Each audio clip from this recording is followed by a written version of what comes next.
It could be said that when the Packers won the coin toss in Seattle the other day, they wanted the ball and they wanted to score. And score they did on every single possession in the first half. Then, after beating the Seahawks, the Packers head back to Lambeau Field to host the Saints. Let's talk about all this green and gold goodness here on your Packers Fan Podcast.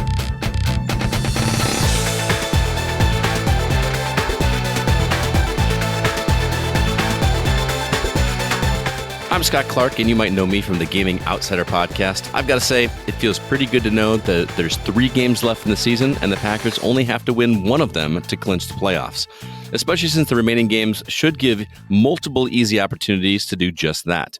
It's going to be super interesting to see how the chips fall these last few weeks. I'm pumped for the playoffs. Yeah, I said it.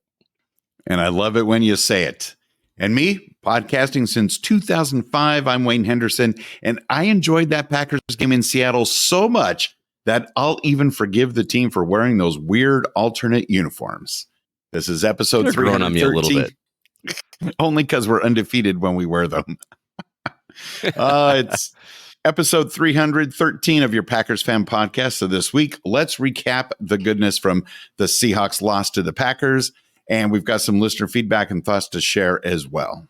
We're also going to preview next Monday night's game. Yes, another primetime game. This is the last one of the 4 against the Saints at Lambeau Field. I've got a fresh set of keys to a Packers victory. And speaking of victories, let's go in and talk about this one, starting with the Packers leaders in the Seahawks-Packers game. First off, on the passing side, Jordan Love, 20 for 27 for 229 yards, 2 touchdowns, and yet again, 0 interceptions. Gave him a passer rating of 123.8.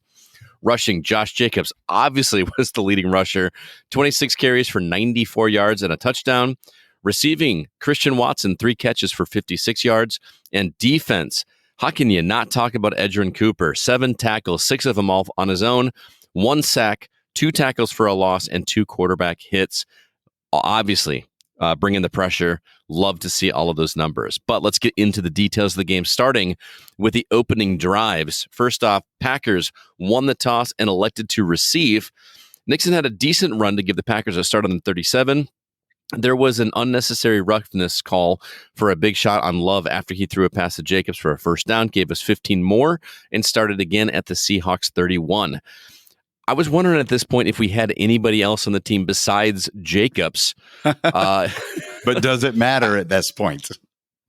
It doesn't matter until he gets hurt. If we overrun him, we've got issues, and I want him for the playoffs when it really, really matters. Not saying this game doesn't matter, but right. I think I counted. There was 1 play on this series where he wasn't touching the ball. and that one even was like a fake handoff to him or something that wound up being a play action pass. But wow, just running that ball with Jacobs. Love to see it, but just makes me a little nervous. Got to give him a little bit of a break. The series ended with Jacobs running in 1 from the 1-yard line to give the Packers the early lead, and was 7-0 at this point. Yeah, every single play. It's just kind of insane to see, but hey, I'll take the score. Talk about a strong start. Also, a strong start on defense. The Packers fans in the stands, they came in strong with the Go Pack Go chants during this drive. That warmed my heart. And the Seahawks, they did start with a solid pass play, but on the next series, Edgerrin Cooper, there he is again. He sacked Geno Smith on 3rd down for a huge sack and a big assist from Kenny Clark, which I also love to see. And man, those Go Pack Goes were coming through my TV loud and clear. Even the announcers were saying, holy cow, there's a lot of Packers fans here. Really, really awesome to see. Very next drive, Packers made a statement. Absolutely nothing went wrong in this drive. It was simply a domination in every way imaginable. The touchdown pass to Romeo Doubs was a sight to see. He caught it and pushed another 5 or more yards with a defender all over him. I had thought, well, for sure he's going to go down, but no, he just kept pushing and pushing and pushing. Gave the Packers more of a lead with 14-0 at this point. Unbelievable. How about Rashawn Gary? He had a huge sack to start the second quarter. The Seahawks were at 3rd and 2 in Packers territory. It was a pretty good position for them to go for it on 4th if they didn't convert on 3rd. But since they're not the Lions, we had a chance they may not go for it. But with a huge sack from Gary, they lost yardage. And this is Gary's 4th sack of the year. forcing the Seahawks to kick a field goal. So it became 14-3. Packers still on top. Good to see. And the next time that the Seahawks were on offense, it looked like they were going to be in scoring position. And in fact, they made it all the way to the red zone. But thankfully, Valentine, towards the end of the first half, picked him off right in the red zone. It was really great because the previous play, Valentine nearly picked Geno Smith off right near the goal line, but he wound up just knocking it down. And I was like, oh, it was so close. I was so excited. And then the very next play, he had another opportunity, this time in the end zone, and he was successful. Not sure why he ran it out of the end zone, though, but he did get a bit out of it and ran it back to the 14-yard line. But, 25 would have been nicer. Just saying. I was like, Neil, fall down, dude. What are you doing? You were not alone, Scott. You were not alone at all. We all wanted that to happen. A little bit later on, something that really caught my eye was the incredible catch by Romeo Doubs for the dagger in the game. 22-yard pass that had really no business being caught. Somehow he came up with it. It was just beautiful, even watching it, say, 3 times in a row, slow motion, different angles. That was incredible body control. I don't know how they do it, but the Packers were ahead 30-13. Very happy times.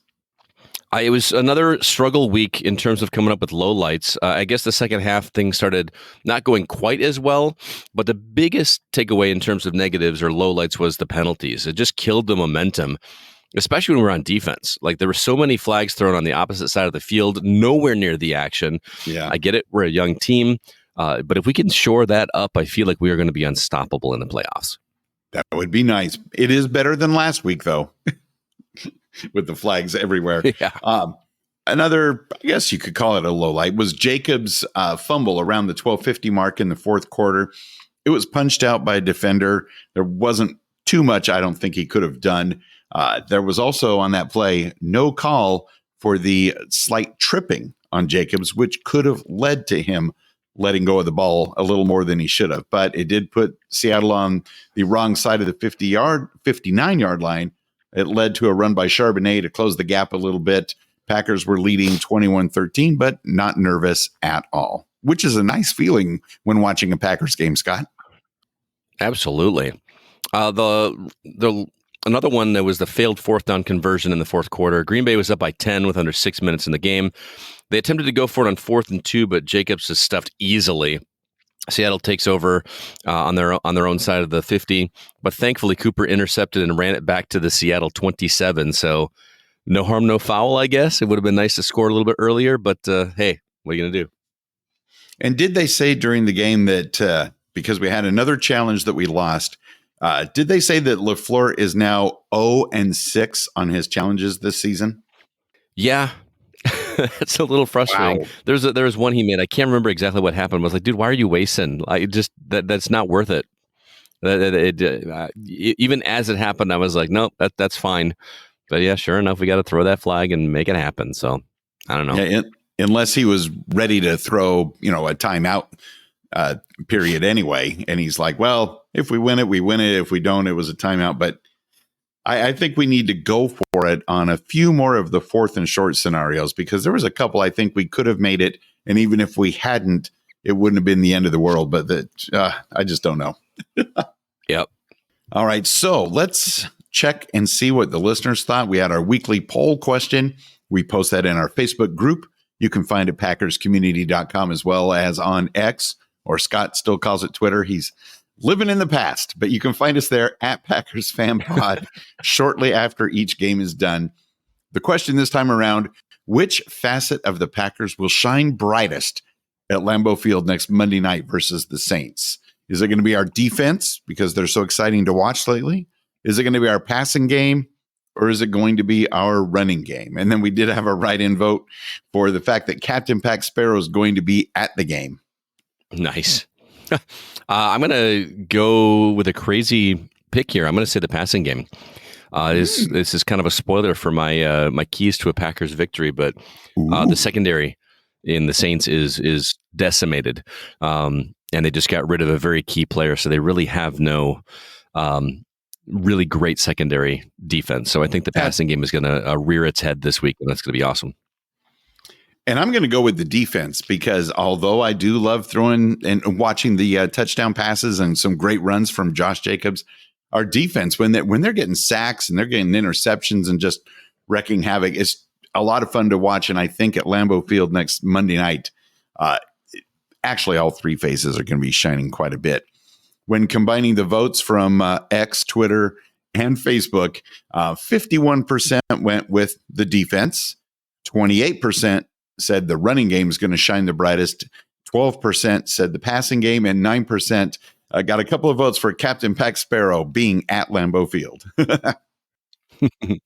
We also had some comments in the poll in the Packers Fan Podcast Facebook group. Jared in Colorado says 7 sacks tonight against Seattle. Sign me up for another. That was pretty awesome. 7 sacks. Reliable Random on Twitter said Josh Jacobs is going to run for 150 yards. Whoa. That would be awesome. I would love to see that. I would really love to see that. That would be shining extremely brightly. And don't forget, folks, to join the Packers Fan Podcast Facebook community. Be part of all the conversations. Again, it's at packerscommunity.com. Check out all the fun. We've got our live game chat section during every game. And this week on Monday Night Football, even though it's just a day before Christmas Eve, it should be pretty lively. Moving on, Packers fans, let your voice be heard and be part of the show. Do us a favor and record your 2 to 3 minute feedback on your phone or computer, and then email the recording to feedback at PackersFanPodcast.com or by calling the PFP voicemail at +1 920 3PACK-GO. Be sure to call and share your thoughts on the Seahawks game right after it ends, and the excitement is still fresh. Deadline for your calls will be Tuesday morning at 6 a.m. Central. That's right. We need your feedback this week by 6 a.m. on Tuesday. Wayne and I need to record the podcast early in the day since it is going to be Christmas Eve. And who wants to record a podcast on Christmas Eve at night? You know what I'm saying? We need a break too. I mean, all the sounds of Santa and the reindeer on the roofs, it's going to just wreak havoc on the recording. And all right, so let's see who first sent us in some thoughts about the game. Go, go, go, go, go, go, go, go, go, heck, go. Wow. That was probably the best game I think we've seen our Packers play all season, and it was done in a place where we haven't won since Aaron Rodgers' rookie season. Let that sink in. I mean, I don't know how many times we played there between when Rodgers was a rookie and today, but you know what? Time to turn that page, and it's the Jordan Love show now, or looking at last night, look more like in the first half the Josh Jacobs show. That is exactly what they needed to do. That's if they would have done that versus the Lions, I guarantee you that would have been a win. But it's not, and we don't want to live in the past. We got to build on what we know. We got to build on going into the future. And hey, the future's looking pretty bright. It's looking so bright. I gotta wear shades. I really want to take some time and just highlight one player, rookie Edgerrin Cooper. He only played 34 snaps in that game, and he had 7 tackles, 1 sack, 2 tackles for a loss, 2 pass breakups, 2 quarterback hits, and 1 interception. Wow! Boy, did he show out last night. Ooh, that's a superstar in the making. Hopefully he can string a few of those kind of games together, especially as we go here into the later part of the season and into these December and January and hopefully a February game. That was awesome. We've also scored 30 points in the last 4 games. And to put that into perspective, the Kansas City Chiefs, the reigning back-to-back Super Bowl champions, have not scored 30 points this entire season. Yes, this entire season, the Kansas City Chiefs have not scored that many points. And for some reason, they still have only 1 loss. I swear to God, they have some kind of deal with the devil. Now we look forward to a tilt with the New Orleans Saints. And yours truly will be there. I can't wait. Planning to meet up with Caleb, Kathy, and Roy Fisher from Wisconsin. I can't wait to meet those guys. I don't know if anybody else is planning on going to the game, but please, if you're going to the game, let's meet up together. We need a good PFP photo, to post to the group. I'm fortunate enough to have really close seats. I'll be in the third row of one of the end zones, the end zone that is the same one that the players come out of, and I'll be a row behind the Green Bay Grinch. So everybody knows who the Grinch is. If you see him, just look over his shoulder and to the left a little bit. Hopefully we can get some screen time, because I want to really use that platform that I have. I'm just kind of starting off in this super fandom kind of thing, and I really want to raise money and awareness for good causes, stuff like veterans, stuff like homelessness, and that kind of thing. Autism, like my son's on the spectrum. Those are the things I want to champion and raise money and awareness for. And hopefully everybody knows I don't do this for me to get screen time or whatever. I want to do it to have fun. I wanted to do it to spread Packer fandom, and above all else, I want to help others out. And that's what it's all about. And that's all I want to say, other than go, Pack, go!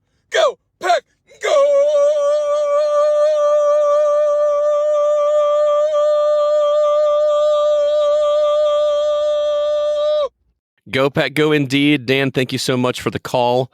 Appreciate it as always. This was one of the better games. At least it was one of the better first halves.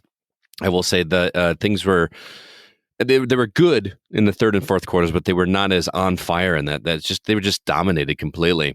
And yeah, he actually had more stats on Edgerrin Cooper on defense than I had. I completely forgot about the pick. So what a rookie year that dude's having. Really jealous that I can't be up at Lambeau, but there's just no way I'm going to be able to pull off, a game that close to the holidays and everything like that with everything going on. So please, guys, take some pictures, take some video, take some audio. Would love to get a Go Pack Go from all of you guys. That's really cool. Hopefully we can see on TV too. Absolutely. We'll be keeping our eyes peeled. And we haven't beat the Hawks in Seattle since AR-12's rookie season. That's nuts. And it does tell you we had a pretty strong team when he took over from Favre, if we were able to beat the Hawks in Seattle when he was a rookie too. So that's a win-win right there. We also got a voice message from Jared in Colorado, and we loved his message last week with the great accent and the voice and everything. Got comments from at least 3 different listeners that really loved the creativity and all that good stuff.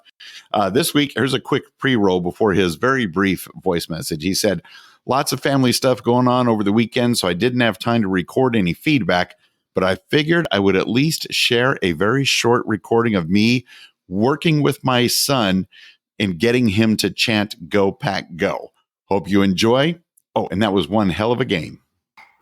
Go, go, go. Go Pack Go. Hi. Oh, that warrants a repeat listen. Check this out. Go, go, go. Go Pack Go. Hi. Oh, Jared, thank you so much for sharing that with us. That was fantastic. And it's amazing to think that it was just a couple of years ago when my wife and I were fortunate enough to have lunch with Jared and his fiance at a really cool sports bar in Corona. They weren't even married or had children yet. And now Jared is already parenting the next generation of Packers fans. That calls for a Go Pack Go indeed. Go Pack Go indeed. I got a buddy who has a son who's now in 5th grade, but when he was a toddler, I was teaching him to do the Go Pack Go chant. There's actually a video of it. I was like, da-nut, da-nut, Go Pack Go, and then he was just like bouncing up and down on my arms, and then eventually was like, Go Pack Go. It was really cute, especially because his dad's a Niners fan. It just kind of made my day. So. Oh, that's good stuff. Got a few emails as well. First from James in Montana. He says, Go Pack Go. A dominant performance by the Packers. Another great game of complimentary football. Faltered for a second, but it never really was close. The Seahawks started stopping the run, which threw a wrench into the game plan, which was working really great early. But the defense stepped up and clamped down. 7 sacks. Unfortunately, Geno Smith being injured might hurt their chances of beating the Vikings next week. Welcome back, Romeo Dobbs. Hell of a game from him. If everyone keeps healthy as a regular season comes to an end, we can make a run. It is time. Jair is missed, but I want him 100%. Rushing him back could hurt us when we need him the most. The clock management was a little shaky at the end of the first half. Matt said after the game that it was his fault, so I'm glad he's at least taking accountability and realizing that it needs to be fixed. Shout out to all the Packer fans who showed up to the game. I love being able to hear Go Pack Go while the Seahawks were on offense. That isn't something that happens often in Seattle. I'd also like to highlight Cheesehead TV, who had Donald Driver on for their watch party, who was matching all donations to the Donald Driver Foundation during the stream. It is great seeing stuff like this. Donald Driver is awesome. Bring on the Saints. No more losses till next season. And he also includes the remaining games. Seahawks, check. Saints, Vikings, and Bears, no checks yet, but we're going to start it this weekend. Let's freaking go, Pack, go. James from Montana. James, thanks so much for the email. You know, that's a point I meant to bring up earlier when we talked about the Go Pack Goes. Seattle is known for being this loud stadium, right? You know, the 12th man and just like how didn't they have like a world record for like the highest decibel level of fans or something at that stadium? And Allegedly. Even despite that, you could still hear allegedly, you could still hear all the Go Pack Goes above the roar of the crowd. That was just so awesome to see. And fantastic to hear. And the Donald Driver, the Cheesehead TV live stream watch party, I've seen clips of that after the fact, and that was fantastic. He's a Packers great like no other. So good. Dictus in the Netherlands said, just watch the game in 40. Impressive and complete game. Just the fumble and the ensuing Seahawks possession. Otherwise, really impressed with the team's performance. Maybe a little too much return yards for Seattle, but if that's the worst, and hearing those Go Pack Go chants was just the cherry on top. Hey, Wayne and Scott, this is CCR. Boy, what a game we had. First of all, so happy that we finally ran the ball with Jacobs, and so happy to see Dobbs with 2 touchdowns. Oh, and 7 sacks on the Seahawks. Yeah. Great to see the Packers winning again. Can't wait till next week. It's my birthday next week, and we play the Saints. And Captain Pack Sparrow, can't wait to see you at the game. Go Pack Go, bleed green and gold till dead and cold. Caleb, Kathy, and Roy Fisher. Fantastic. Get to hopefully see a Packers victory over the Saints. Maybe get a happy birthday wish from Captain Pack Sparrow. That doesn't happen every single day. That's good stuff. Let's take a look at this game because we're still in prime time, a whole month of primetime games. Your 10-4 Green Bay Packers are heading back home, hosting the 5-9 New Orleans Saints Monday, December 23rd at 7:15 p.m. on ESPN, at least here in the States. The Packers lead the series 18-10. Going back to our first meeting, which was November 17th, 1968 in Milwaukee, we won that game 29-7. And what's interesting is this game happened to be on the same date as that famous Heidi game where NBC cuts the game before it ends to show the movie Heidi. You got to start the movie Heidi on time, which was already an old movie at the time. And they didn't show the Raiders rally to come back and beat the Jets 43-32. Wah, wah. What a fail. But one of the Packers Saints games that I'd like to have replicated at Lambeau Field next Monday night is the one from October 9th, 2005, when the Packers beat the Saints 52-3. Oh, man, I missed those games. I can't even fathom it. And not much history between these two teams just yet because we don't play all that often. But I'm just thankful that this week we're not the road team and the matchup is moved last minute from New Orleans to the heat and humidity of an opening game matchup in Jacksonville because, yeah, we all still remember September of 2021. All too well. I can't believe that was 3 years ago. That seems Amazing. like it was just yesterday. So I got something fun to share too. I think I might have shared this before, but one of my good friends, he was actually in my wedding, 19 years ago. He is a Packers fan. He's from Wisconsin, but he's also a Saints fan. He lives in New Orleans now. So he went to a game and he dressed up in a Saints jersey and Saints face paint and a cheese head on top of his head that was spray painted gold. So he was like repping the Packers and the Saints at this game. And some reporter or somebody took a picture of him and he wound up on a news article somewhere about Packers fandom, and it was just kind of cool. I'm like, hey, that's Jesse, on the cover page of this news story for some reputable news organization. That was kind of cool to see. That is cool. Way to go, Jesse. Nice work. Now, Monday night's weather at Lambeau Field looks to be cold and cloudy.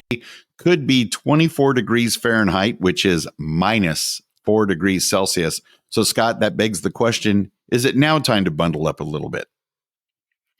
A little bit, yeah. I mean, you don't want to have the shorts on anymore, but yeah, for sure. No, I'm a big chicken when it comes to cold weather. I'm a big talker. I bundle up like crazy. I don't know if you saw the picture from the game I went to last time. The guy that was just wearing a Speedo. Yeah, that's not happening. That's not happening. All right, it's time for this week's keys to a Packers victory over the Saints. And I got a little bit of help this week. I actually was doing some prep while I was at school today. My students were supposed to be reading, and I was sitting next to a couple students. One of them is a huge Packers fan. One of them is a huge Bears fan, very knowledgeable about football. And I had my format up, and I said, hey, guys, I need some help. I got this section of my podcast where I got to come up with some keys to a Packers victory. And what do you guys think? So they were kind of helping me with this. Their initial thoughts were like, oh, just run the ball and play good defense, and, but we kind of talked it out, had a good conversation about football. So kudos to Mr. Wainwright and Mr. Butera, who kind of helped put these together this week. So first off, strategy number 1, first half, feed number 8. Josh Jacobs has proven himself as an integral part of the Packers offense. As much as it made me nervous to see him touch the ball every single play, I'm going to recommend something out of my comfort zone. Do it again. But this time, I'd like to see him have more opportunities on the outside, where I believe he's legitimately a little bit stronger. The point here is to wear down the defense to make strategy number 2 even easier. Speaking of, strategy number 2 is in the second half, exploit the weak secondary. Once the third quarter rolls around, the defense should be worn down enough, but expecting more running game. This will be the time to focus on the deep ball opportunities since they won't see it coming. Third quarter should start the domination, especially since their corner, Lattimore, was just traded to the Commanders. There should be absolutely no reason to not run the score up like crazy this week. Strategy number 3, expect to defend against the run. With Derek Carr injured and the Saints relying on a third stringer by the name of Spencer Rattler to take snaps, that means Alvin Kamara will literally be the New Orleans offense on Monday, and that's only if he's actually playing. He's still questionable. Regardless, the Saints will be relying on the ground, and this is where the defense should focus their efforts. I'm kind of repeating myself here. There is no reason that this should be a loss so long as the team doesn't get overconfident. It's time to get revenge for that Week 1 game in 2021 when the Saints walked all over the Packers. Let's flip the script and bring the hurt back to them. Oh, yeah, Scott. Nice work. You and the team. That was good stuff. That was good stuff. Now, it does beg 2 questions besides 3 excellent keys to victory. You're talking about Spencer Rattler. Is he by any chance related to Kenny the Snake Stabler? I don't even, is that a wrestler? I'm just going to assume. Hashtag dad joke. Former Raiders quarterback, Kenny the Snake Stabler? Rattler? Never mind. Yeah. Moving on. The way you talked about all these great advantages, could this be the game where we replicate the 50-3 beatdown of the Saints? That'd be amazing. I really hope that happens. I'll be watching. Moving on to our 2024 season wager of fun. Here were yours and my predictions from last week, Wayne. I predicted Green Bay 27, Seattle 17. You predicted Green Bay 31-21. The differentials were pretty close. You had a differential of 9. I had a differential of 7. So this week goes to me. Got one a little bit closer. Tighten that gap a little bit. Over on the Packers Fan Podcast listener section, the winner this week was Garrett Stritzel. He predicted 31-17, which was a differential of only 5. So that puts him, that gives him his second win. So he is now tied for second place with Dan Dyler at Garrett Stritzel. Brett Connor still in a commanding lead with 5 wins. But hey, if this goes into the playoffs and beyond, there's still plenty of room. It could be anybody's game. And then third place is a 3-way tie between David Newman, Jay Walters, and David Hawkins. As for Wayne and I was able to bring it in within 1. So it is now 5-3. Yeah, I got 2 more, man. I got a shot. That's all I'm saying. Yes, you do. Congratulations. I'm getting a little bit nervous because These late season games are the hardest ones to pick. And this week, I am going to pick a Packers victory. Can you believe I'm picking a Packers victory? Green Bay 31, New Orleans 17. I'm going to say an even wider victory. Well, maybe it's about the same actually, but Green Bay 28, New Orleans 13. I don't think New Orleans is going to score very many points this game. Yeah. We only got one pick so far from the listeners. That's Garrett Stritzel. That's the one y'all should be paying attention to. He says Green Bay 35, New Orleans 16. I really thought about going into the 30s. I was hemming and hawing about going into the 30s, but I'm gonna stick with the lower one just for now because I think I don't think they're looking to dominate. They're just looking to win. So there you have it. Exactly. And then in the fourth quarter, we usually allow a garbage time touchdown, and we're trying not to get players injured. So yeah, 50-3 would be great, but even 35-16, like Garrett is predicting so far, would be fantastic.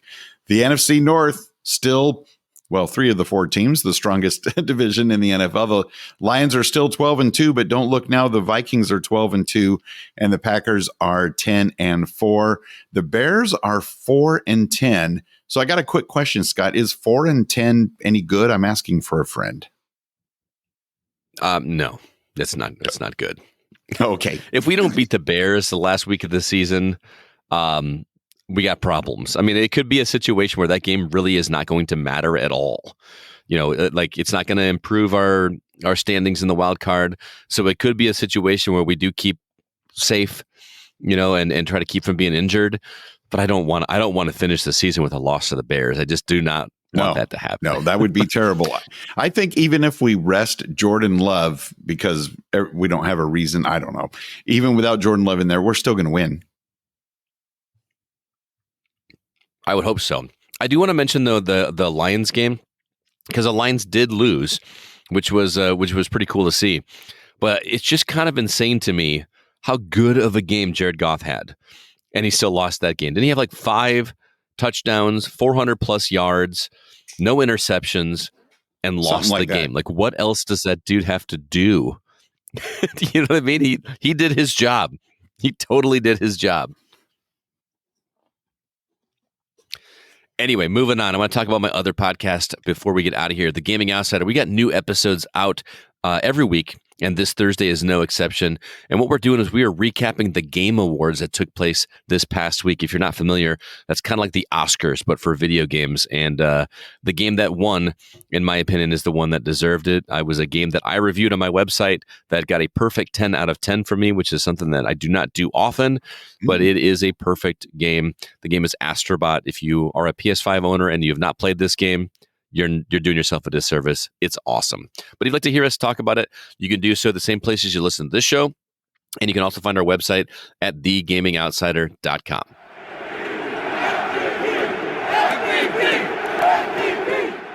We so appreciate your continued support of the Packers Fan Podcast. And with that, Jay Walters, go Pack Go, and thank you for your Bart Star patronage. And Dan Dyler, a.k.a. Pack Sparrow, thank you and Go Pack Go for your Jordan Love level support of the show. Appreciated.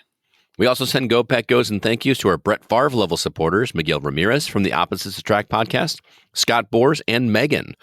Thanks and Go Pack Goes to these Lambeau level patrons, Brett Connor, Hank Davis from the TPE Network, and Joe Christensen. If you are also interested in joining in, all the details are at packersfanpodcast.com/giveback. And as always, the Unofficial Packers Fan Podcast is not affiliated with the NFL or the Green Bay Packers. And since you're going to probably and hopefully be meeting up with a lot of family and friends over the next couple of weeks, tell a few of them about the show. Thank you. We also invite you to follow us on Twitter. Our handle is at Packers Fan Podcast. My personal one is at GoCastScott. Or if you want to follow my podcast, the handle is at The GoCast. And Mr. Wayne Henderson has his own handle, which is at Wayne Henderson. And here's our PFP community members, Andre in LA, Joe Christensen, Dan Dyler, and Megan to help ensure that Pack beats the Saints at Lambeau Field. Go, Pack, go! Go Pack, go!